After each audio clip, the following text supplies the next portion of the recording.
Friends, आज हम start करने वाले हैं asexual reproduction in multicellular organism. ठीक है, इसमें अलग अलग मेथड सीखने वाला, जिसमें फ्रैगमेंटेशन है, रीजनरेशन है, वेजिटेटिव प्रोपोगेशन है, उसके बाद बडिंग है और स्पोर फॉर्मेशन है। ठीक है, तो सबसे पहले फ्रैगमेंटेशन। आप लोगों ने स्पायरो वगैरह देखा है स्टूडेंट्स, है ना, जो कौन से ग्रुप में आता है? 9th में आप पढ़े हो थैलेडोफाइटा, जिसका थ्रेड लाइक स्ट्रक्चर होता है, हम बोलेंगे, है ना। तो ऐसे समय पे ये क्या होता है कि जो पेरेंट स्पायरोगायरा है वो ब्रेक हो जाता है in terms of the fragment के रूप में, मतलब उसके पार्ट्स बन जाते हैं। ओके, ये पार्ट्स क्यों बनते हैं? बिकॉज आप जानते हैं कि लिविंग ऑर्गेनिज्म में, मतलब लिविंग एक्वेटिक में काफ़ी सारे इंसेक्ट, काफ़ी सारे लिविंग ऑर्गेनिजम्स हैं जिनके थ्रू ये ब्रेकअप हो जाते हैं। तो ये जो ब्रेकअप होते हैं तो काफ़ी सारे फ्रैगमेंट में ब्रेकअप होते हैं। फ्रैगमेंट मतलब क्या है? स्पायरो वगैरह का एक पार्ट्स, है ना। और फिर क्या होता है कि हर एक जो फ्रैगमेंट है, इंडिविजुअल जो मतलब एक फ्रैगमेंट से दो फ्रैगमेंट छोटे छोटे, और वो दो फ्रैगमेंट को फिर उनकी ग्रोथ होती है, उनको न्यूट्रिएंट मिलता है पानी के अंदर जो भी है वो, है ना। और फिर वो इंडिविजुअल न्यू ऑर्गेनिज्म के जैसे वर्क करते हैं। तो ये स्पायरोगायरा स्पॉन्जेस में भी ये देखने को मिलेगा। स्पॉन्ज में, साइकॉन में ये चीज़ देखने को मिलती है, वहाँ भी ऐसे ही डिवाइड होता है और फिर वहाँ से नई जनरेशन देखने को मिलती है। ओके, स्पायरोगायरा ये अलग ही ग्रुप में आता है। तो पानी में होने वाला, जैसे मैंने बताया कि न्यूट्रिएंट वो उसे मिलते रहता है और जिसके थ्रू काफ़ी फास्ट ये ग्रो हो जाती है। ओके, तो ये एक एग्जांपल है जिसके थ्रू फ्रैगमेंटेशन ये प्रोसेस होगी। उसके बाद है रीजनरेशन। आप लोगों ने छिपकली देखी है? हाँ, उसकी पूँछ अगर टूट जाती है तो उसे वो पूँछ फिर से आ जाती है ना। तो लेकिन ये जो जनरेशन है ये इनकम्प्लीट है, पूरा नहीं है, क्योंकि केवल पूँछ टूटी तो पूँछ आ जाती है, लेकिन इसे लिमिटेड रीजनरेशन कहा जाता है। लेकिन प्लानेरिया एक ऐसा एग्जाम्पल है जिसको अगर मान लीजिए, प्लानेरिया टेक्स्ट बुक में भी दिया है कि उसके अगर हम 3 पार्ट करते हैं, सर से, मतलब हेड हम काटते हैं, उसके बॉडी को काटते हैं, टेल को काटते हैं, तो टेल से फिर से एक नया ऑर्गेनिज्म मिलेगा आपको। हेड से पूरा फिर से एक कंप्लीट ऑर्गेनिज्म जनरेट होगा, और बॉडी से भी दोनों तरफ से हेड और टेल उसको आ जाएगी। तो इस तरह से ये प्लानेरियम का एक बेस्ट एग्जांपल है, जो उनको मिली हुई एक गॉड गिफ्टेड शक्ति है, बोल सकते हैं हम लोग, है ना। तो ऐसा जनरेशन, इसे हम बोलते हैं एग्जैक्ट रीजनरेशन या फिर कंप्लीट जनरेशन ये बोल सकते हैं। ठीक है, तो उसका बेस्ट एग्जाम्पल है प्लानेरिया।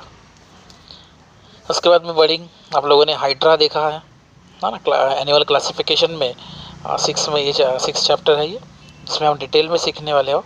फिलहाल याद रखिए कि जब कोई फेवरेबल कंडीशंस होती है तो हाइड्रा एक उनके बॉडी के अंदर रीजनरेटिव सेल का डिवीजन करता है, और जिसके थ्रू एक आउट ग्रोथ आता है, और वो out growth is nothing but वो होता है बर्ड।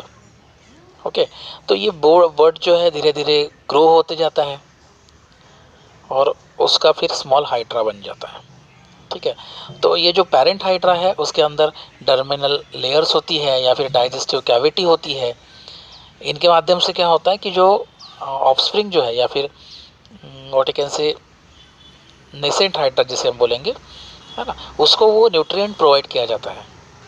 ठीक है, और एक समय ऐसा आ जाता है कि वो जो नेसेंट हाइड्रा है उसकी पूरी डेवलपमेंट हो जाती है और वो इंडिपेंडेंट लाइफ ग्रो होना स्टार्ट हो जाता है, वहाँ से वो सेपरेट हो जाता है। तो ये भी वर्ड्स के माध्यम से नेसेंट हाइड्रा जो बन रहा है, ये बर्डिंग का बेस्ट एग्जांपल है। वेजिटेटिव प्रोपोगेशंस, हम जानते हैं कि प्लांट्स के कोई भी लीव्स के अगर, या प्लांट्स के बेसिक अगर कोई पार्ट्स है तो वो रूट, स्टीम, लीव्स और बर्ड्स होते हैं। ये चारों पार्ट्स को, रूट, स्टीम, लीव्स और बर्ड्स को वेजिटेटिव पार्ट्स कहा जाता है।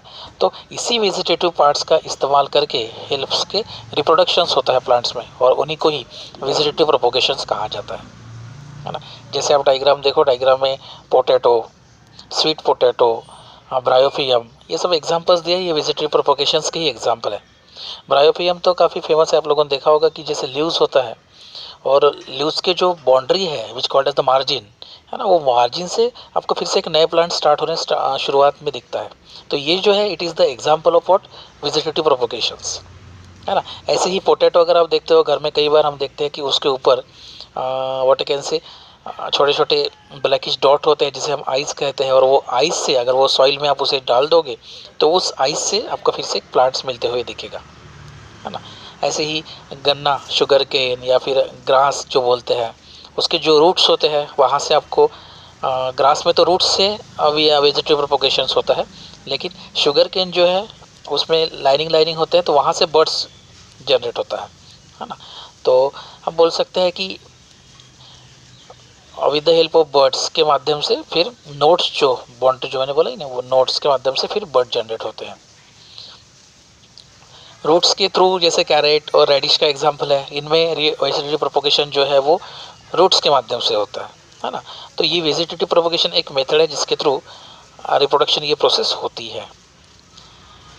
नेक्स्ट जो है ये है स्पोर फॉर्मेशन। ये स्पोर फॉर्मेशन में आप लोगों ने कई बार देखा होगा ब्रेड वगैरह का एग्जांपल, ब्रेड अगर गीली है या फिर भाकरी वगैरह का एग्जांपल कि वो अगर गीली है, थोड़ा सा ह्यूमिड प्लेस अगर है, तो क्या होता है वहाँ के ऊपर लिविंग ऑर्गेनिज्म जनरेट हो जाती है ना। वो लिविंग ऑर्गेनिज्म वो है फंगस, है ना। फंगस का ही एक एग्जांपल है स्पोर। तो ये जो फंगा है लाइक एज अ म्यूकस का एक एग्जांपल है। उनकी जो बॉडी होती है वो फिलामेंटेड बॉडी होती है, और वहाँ से ही क्या होता है कि उनकी जब डेवलपमेंट होती है तो आपको उसमें रॉयजाइट्स दिखते हैं। अगर माइक्रोस्कोप में हम देखेंगे तो स्पोरेंजियम दिखते हैं, और ये स्पोरेंजियम के ऊपर जो होता है ये वो जब फूट जाता है फेवरेबल कंडीशन में, तो उससे फिर काफ़ी सारे स्पोर जनरेट होते हैं और वो दूसरी जगह पे गिरते हैं। जैसे दूसरी अगर ब्रेड है उसके ऊपर गिरेगी तो वहाँ भी वही स्पोर फॉर्मेशन होगा। तो ये भी एक रिप्रोडक्टिव जनरेशन का एग्जाम्पल है, ठीक है ना। तो ओवरऑल हम लोगों ने आज असेक्सुअल रिप्रोडक्शंस के मोड देखे जो मल्टीसेलुलर ऑर्गेनिज्म में देखा जाता है। जैसे फ्रैगमेंटेशन का बेस्ट एग्जांपल है व्हाट कैन से स्पायरोगायरा। उसके बाद हम लोगों ने देखा था इसका रीजनरेशन का प्लानेरिया। बर्डिंग का एग्जांपल है हाइड्रा। वेजिटेटिव प्रोपोगेशन का एग्जांपल है potato, bryophyllum, sweet potato, sugar cane, है ना। और स्पोर फॉर्मेशन का एग्जांपल है म्यूकर।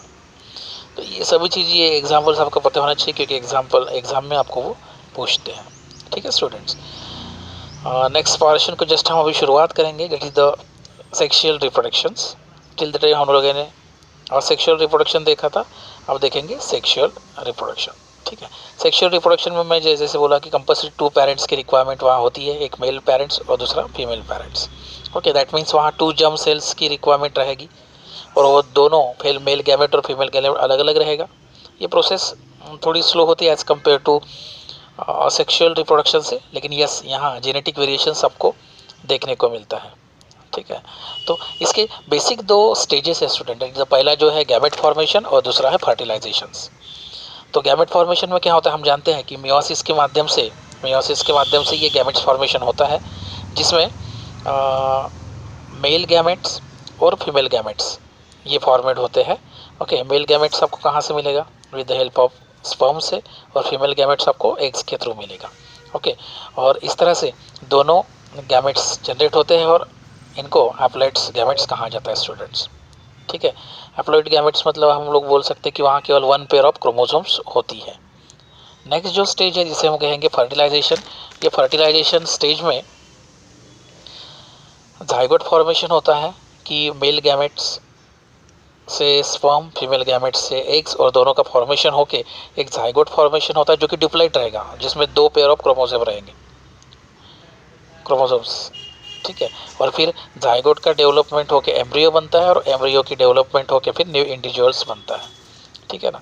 तो इस तरह से ये आपको देखने को मिलेगा इन्वायरमेंट में। रिप्रोडक्शन ये प्रोसेस काफ़ी इम्पोर्टेंट है क्योंकि इसी के थ्रू जो स्पीसीज़ है वो कंटिन्यूस रहती है, ठीक है। Okay, thank you students.